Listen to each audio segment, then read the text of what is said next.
आज उन्हें पूर्ण पुरुष बनाकर वेद वेदांग, धर्मशास्त्र, समाजशास्त्र, अर्थशास्त्र, राजनीति, समस्त विद्याओं में पारंगत बनाकर हम तुम्हें सौंपते हैं।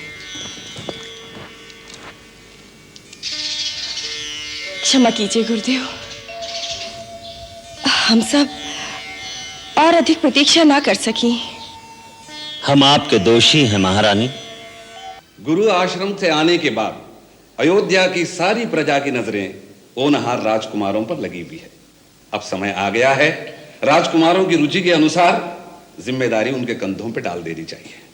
राम तो अभी बालक है, युद्ध के दांव पेच का अनुभव नहीं, शत्रु के बलाबल, असुरों के छल कपट को नहीं जानता। मैं अपने राम को आपके साथ कैसे भेज दूं? ये नहीं हो सकता।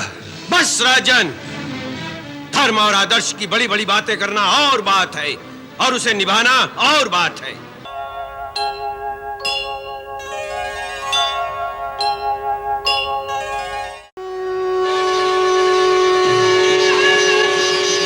राजकुमार रामचंद्र की जय, भरत लाल की जय, लक्ष्मण लाल की जय, राजकुमार रामचंद्र की जय, भरत लाल की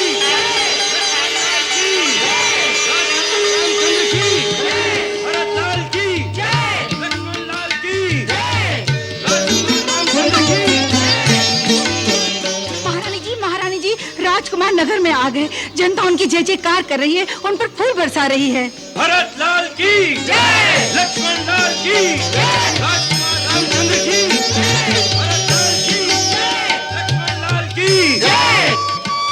राजकुमारों का रथ मणिकरण चौक तक आ पहुंचा है। जनता खुशी से पागल हो रही है। लेकिन मैं पूछती हूँ, वो राजमहल में कब पहुंचेंगे? राजकुमार रामचंद्र की जय, भरत लाल की जय। राम जी तो महाराज जितने ऊंचे हो गए हैं, वही शेरों जैसी छाती, चौड़े कंधे, नजर ही नहीं टिकती। मैं तो अपने भरत लाल को देख भी आई हूँ। भीड़ में बड़ी मुश्किल से घुसकर इतना बड़ा हो गया है। अच्छा, सच? हाँ। राम कैसा दिखता है? वो तो भरत से भी ऊंचा हो गया होगा। मैंने तो देखा ही नहीं, मैं तो अपने भरत को ही देखती रही। भरत को। राजकुमार रामचंद्र की जय, भरत लाल की जय, लक्ष्मण लाल की जय। महल में आ गए। चारों भैया राजमहल में प्रवेश कर रहे हैं। आ गए? वो राजमहल में आ गए?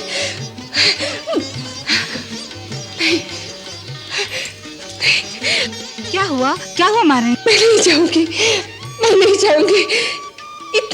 इतनी खुशी मुझसे कैसे सह जाएगी? मैं उसे कैसे देख पाऊंगी? कहीं मेरी नजर न लग जाए, उन्हें।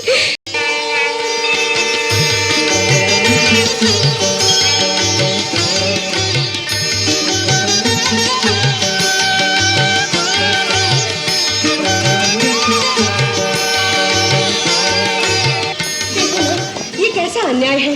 गुरुदेव राजकुमारों को सीधे महाराज के कक्ष में ले गए। उन्हें माताओं का कुछ भी ख्याल नहीं। हमें भी तो उनकी प्रतीक्षा थी। क्यों ना हम महाराज के कक्ष में ही चले? परंतु गुरुदेव क्या कहेंगे?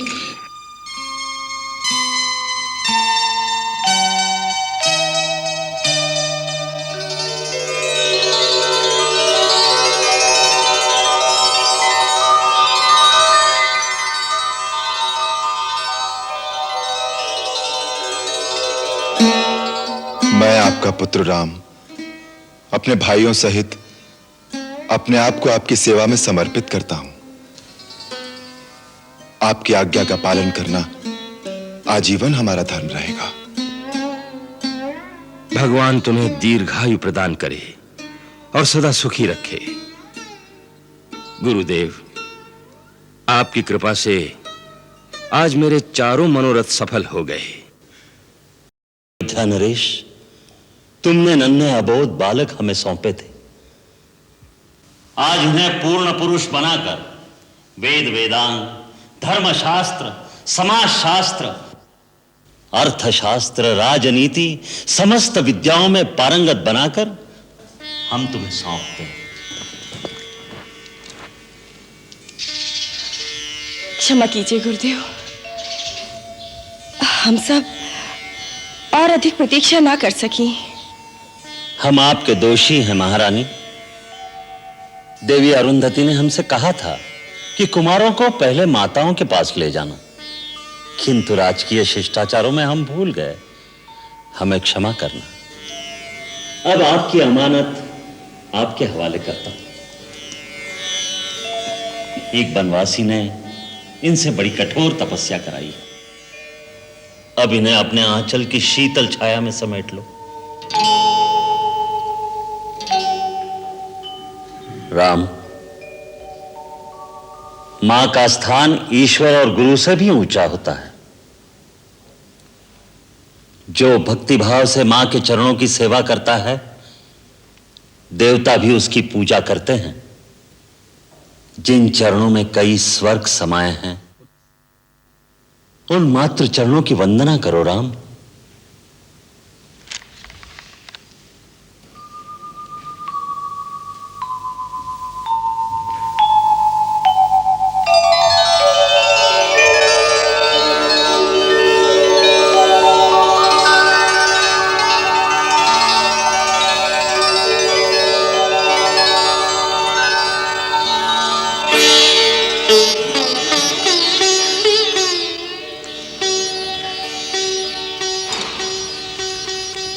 राम, मेरा राम हो गया।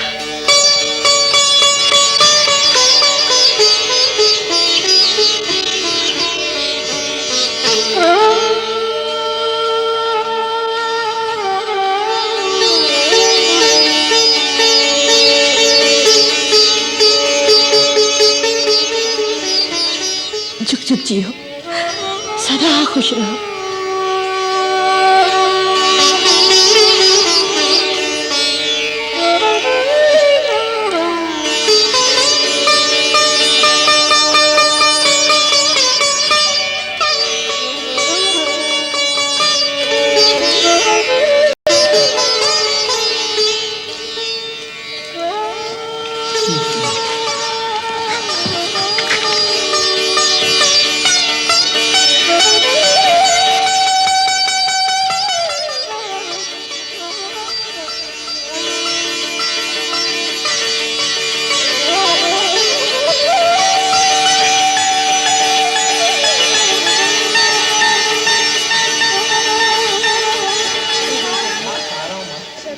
लक्ष्मण को खिला, भोजन मैं सब खा रहा हूँ, हलवा खा ना बेटे। बस माँ, और कितना खिलाओगी? लक्ष्मण, तू भोजन कर रहा है कि पक्षियों का चुग्गा चुन रहा है? कौशल्या बहन, आप तो राम की तरफ ध्यान ही नहीं दे रही हैं। उसने तो कुछ खाया ही नहीं। क्या करूं, सुनता ही नहीं। माँ, खा ले। आप खिलाइए ना। अच्छा, मैं खिलाती। ले, थोड़ा सा खा ले, थोड़ा सा।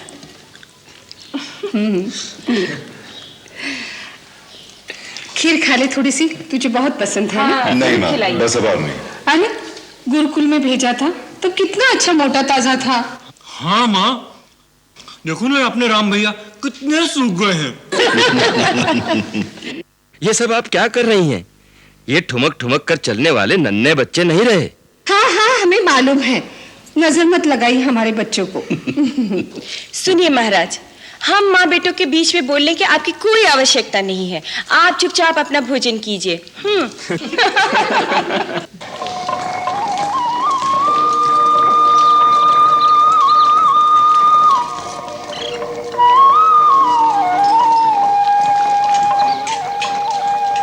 अरे, उत्तर में थोड़ा चंदन तो और मिला।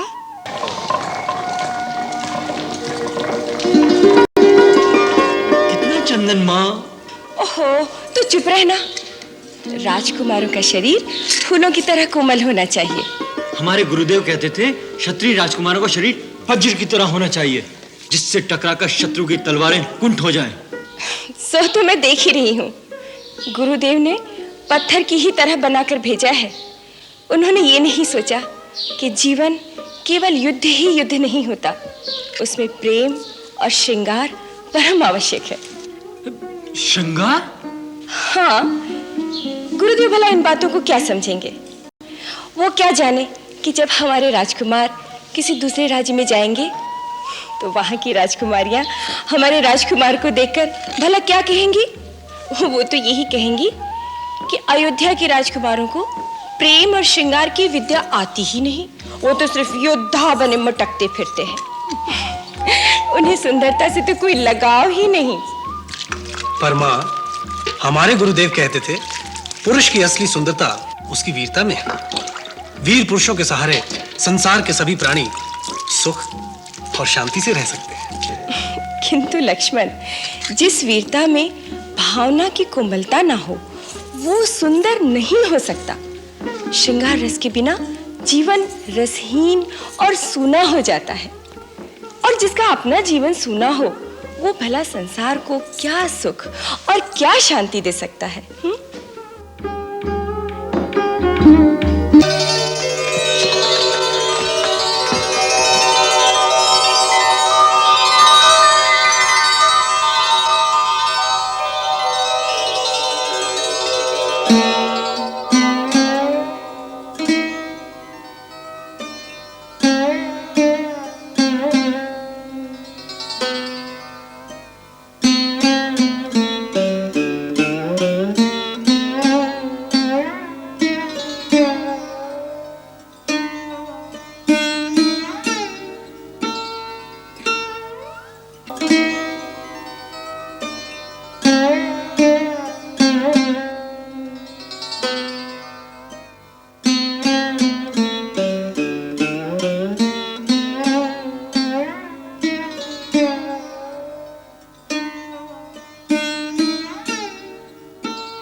कुछ नहीं, राम को देखने आया था। उसे देखे बिना नींद नहीं आती। जगा दूं? नहीं नहीं, केवल देखना ही था। फिर चलिए, आराम कीजिए।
लगता है ये विश्वामित्र कोई नई यज्ञ कर रहा है। ऐसा ही दिखता है मालिश। इससे पहले कि यह पूरा हो और उनकी लोगों की नई शक्ति प्राप्त हो, उनकी यज्ञ तहस नहस कर देना चाहिए। यही हमारे महाराज रावण की आज्ञा है। वो कहते हैं कि ये ऋषि मुनि ही आर्य लोगों की सबसे बड़ी शक्ति है। इन लोगों की यज्ञों में बड़े बड़े वैज्ञानिक अनुसंधान होते हैं जिनसे आर्य लोग नई नई शक्तियां प्राप्त कर लेते हैं, और इन्हीं आध्यात्मिक शक्तियों के आधार पर हमारी मायावी शक्तियों का मुकाबला करते हैं। तभी उनकी रूहानी ताकत के सामने हमारी जादूगरी मात खा जाती है। ठीक है, चलो पहले इस जोगटे का यज्ञ विध्वंस कर देते हैं, लेकिन बहुत पास मत जाना, इसमें बड़ी योग शक्ति है, भस्म कर देगा।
ब्रह्म ऋषि, ये राक्षस सुबाहु और मारीच आपका यज्ञ सफल नहीं होने देंगे। प्रभु, आप उन्हें शाप देकर भस्म क्यों नहीं कर देते? हम जिस यज्ञ का अनुष्ठान कर रहे हैं उसका नियम ही ऐसा है कि हम क्रोध नहीं कर सकते, इसलिए हम श्राप भी नहीं दे सकते। आप तो जानते हैं कि क्रोध का विकार मन में आते ही आत्मा की शुद्धि भस्म हो जाती है। तो क्या मुनिवर, असुरों का अनाचार इसी तरह बढ़ता रहेगा और हम जन कल्याण के लिए कोई भी प्रयोग, कोई भी अनुष्ठान नहीं कर सकेंगे? निराश न हो, उपाय हमने सोच लिया है। क्या मुनिवर? हम आज ही महाराज दशरथ के पास जाएंगे और उनसे सहायता मांगेंगे। गुरु आश्रम से आने के बाद अयोध्या की सारी प्रजा की नजरें होनहार राजकुमारों पर लगी हुई है। अब समय आ गया है, राजकुमारों की रुचि के अनुसार जिम्मेदारी उनके कंधों पर डाल देनी चाहिए। चारों कुमार गुरुदेव के शिष्य हैं। किसकी रुचि किस क्षेत्र में अधिक है, गुरुदेव ये भली भांति जानते हैं। उनकी योग्यता के अनुसार कार्यभार निश्चित कर देंगे। महाराज की जय हो। महर्षि विश्वामित्र द्वार पर पधारे हैं। महर्षि विश्वामित्र अचानक? बिना किसी विशेष प्रयोजन के तपोवन छोड़कर विश्वामित्र जी नहीं आएंगे। जब ज्ञान और विज्ञान की ऐसी विभूति अतिथि रूप में आए तो राजशक्ति को आगे बढ़कर अभिनंदन करना चाहिए। उठिए राजन। जो आज्ञा।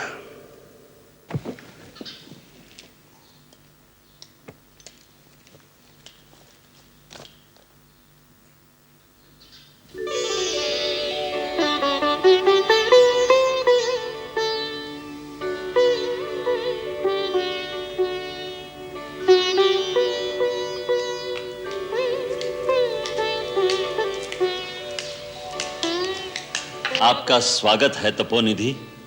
सुस्वागतम, सुस्वागतम मुनिश्रेष्ठ। आपकी चरण धूलि से अयोध्या नगरी धन्य हो गई है। पधारिए मुनिंद्र, इस घर को पावन कीजिए। पधारिए, पधारिए।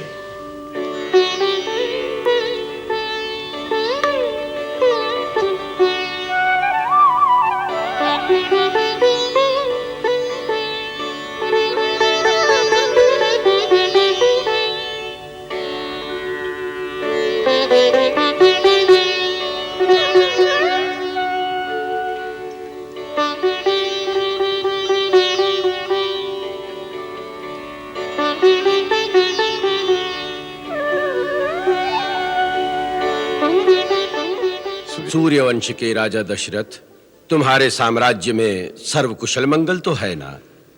जहां आप जैसी पुण्य विभूति के चरण कमल आ जाएं, वहां सब मंगल ही मंगल है।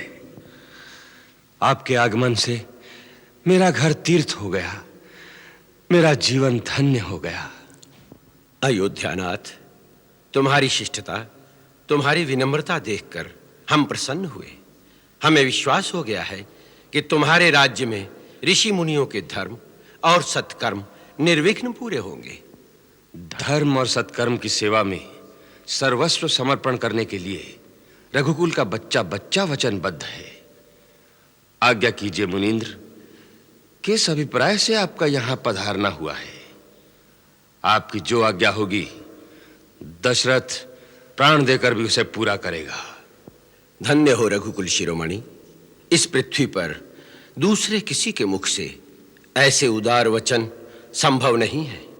और क्यों ना हो, आपको वशिष्ठ जैसे ब्रह्म ऋषि के उपदेश जो प्राप्त हैं। राजन, हमारे हृदय में जो बात है, हम जिस कार्य के लिए आए हैं वो कार्य पूर्ण करो। बस आपकी आज्ञा मात्र की ही देर है।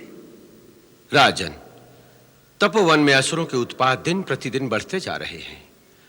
हमारे यज्ञ, हमारी आध्यात्मिक साधना, ज्ञान विज्ञान के प्रयोग पूरे नहीं हो पा रहे। आर्य भूमि में ऐसा दुष्कर्म, दुस्साहस करने वाले लोग कौन हैं?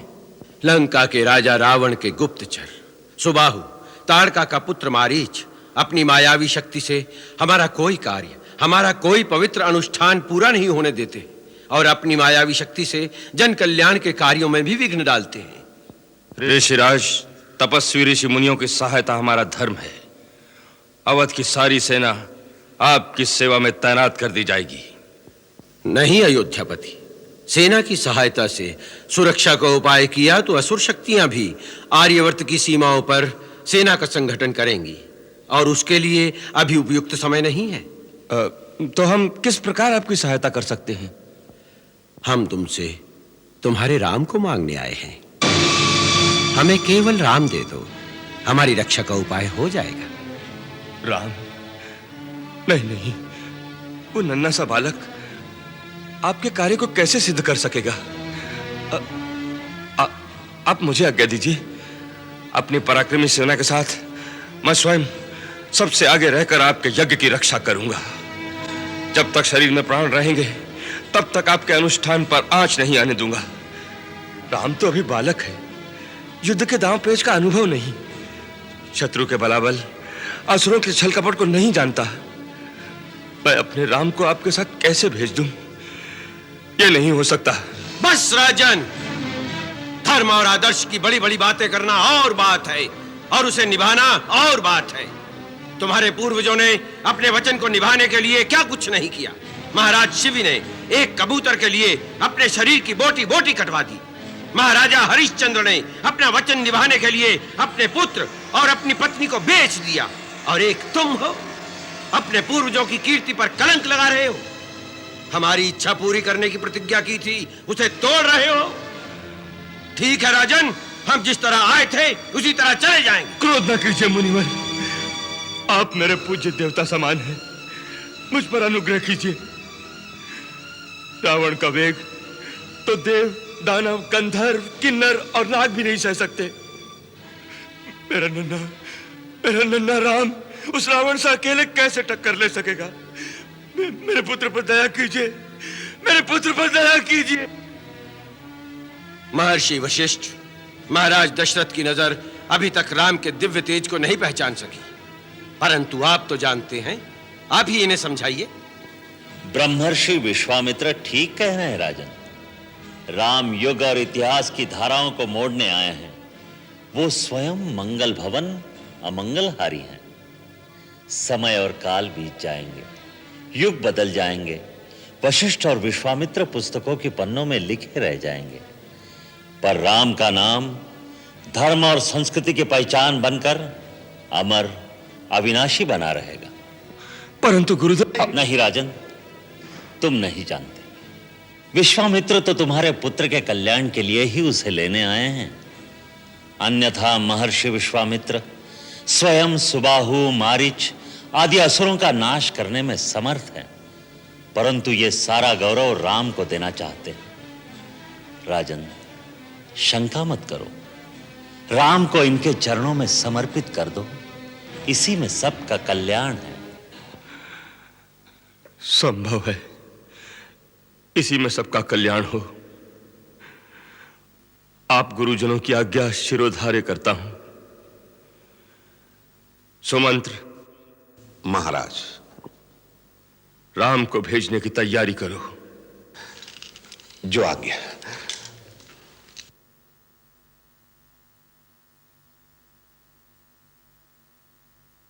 मुनिवर, राम के साथ लक्ष्मण भी आग पे संग जाएगा, क्योंकि ये दोनों कभी अलग नहीं हुए।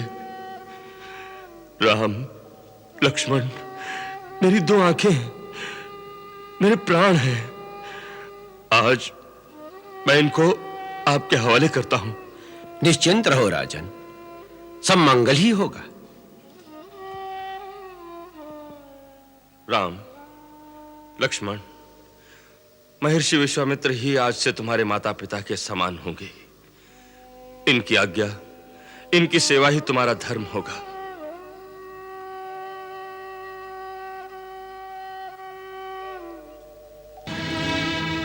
कितने कठोर हृदय पिता हैं आप। हमारे सुकुमार बालकों को भेज दिया मुनि विश्वामित्र के साथ राक्षसों से लड़ने के लिए। कितने वर्षों के बाद वो घर वापस लौटे थे। हम उन्हें जी भरकर देख भी न सके थे। हम जानते हैं तुम्हें कितना दुख हो रहा है, लेकिन हम क्या करें? हमने रोकने का बहुत प्रयत्न किया, लेकिन महर्षि विश्वामित्र किसी प्रकार माने ही नहीं। उनके न मानने से क्या होता है? आप इनकार कर देते? आप तो राजा हैं। हाँ, हम राजा हैं, इसीलिए इनकार नहीं कर सके रानी। आज हमें पता चला राजा का कर्तव्य कितना कठिन होता है, कितना बलिदान देना पड़ता है राजा को निजी भावनाओं का। पिता होने के नाते हमारा हृदय रो रहा था, लेकिन राजा होने के नाते महर्षि विश्वामित्र की आज्ञा का उल्लंघन नहीं कर सके। मुनि विश्वामित्र, वो तो ठहरे ही बैरागी, न उनका कोई कुटुंब, न उनका कोई घर। वो क्या जाने पुत्र मोह क्या होता है। रानी, इन महान विभूतियों के लिए देश और समाज ही उनका कुटुंब होता है। वो जगत भर के कल्याण के लिए सोचते हैं, किसी एक कुटुंब की ममता की बात नहीं सोचते। हमें उन पर विश्वास रखना चाहिए।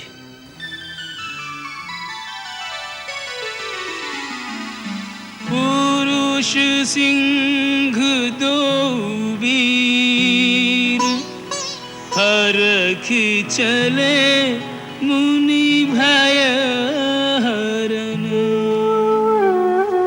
कृपा सिंधु मति धीर, अखिल विश्व कारण करन।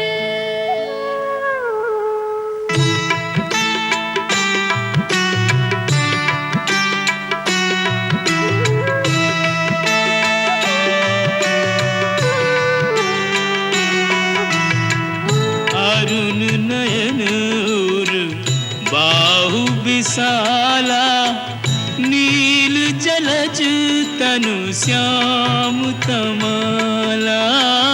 नील जलज तनु श्याम तमाला। कटिपट पीत कसे बरभाता, रुचिर छाप सायक दुहाता। रुचिर छाप सायक दुहाता।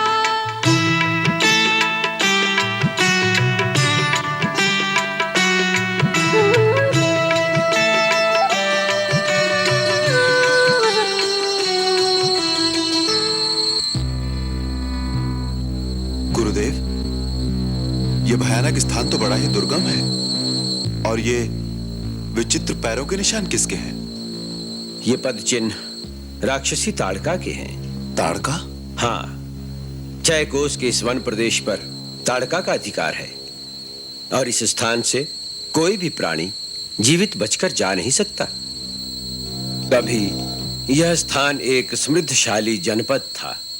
कलद और करुष नाम के दो सुंदर नगर बसे थे यहाँ।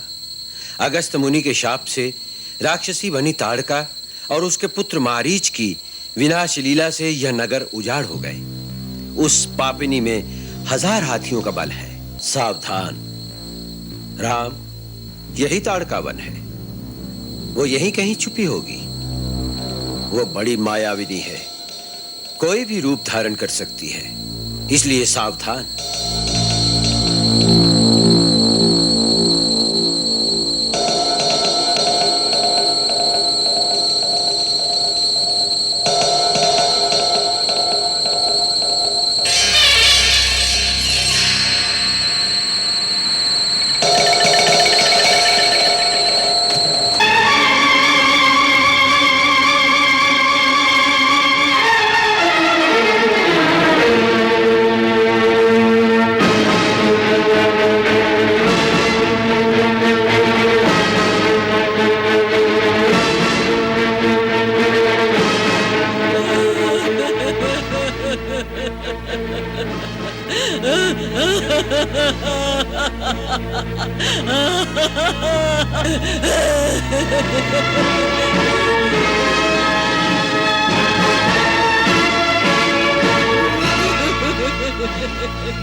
राम, यही है ताड़का।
नष्ट न करो। सूर्यास्त हो रहा है। रात्रि के समय में इन मायावी निशाचरों की शक्ति बढ़ जाती है, फिर वे दुर्जय हो जाती हैं। ये हमारा आदेश है, इसका वध करो। मुनिश्रेष्ठ, मेरे पिताश्री का आदेश है कि मैं आपकी हर आज्ञा का पालन करूं। अब मैं आपके आदेश से इस दुष्टा की जीवन लीला समाप्त करता हूं।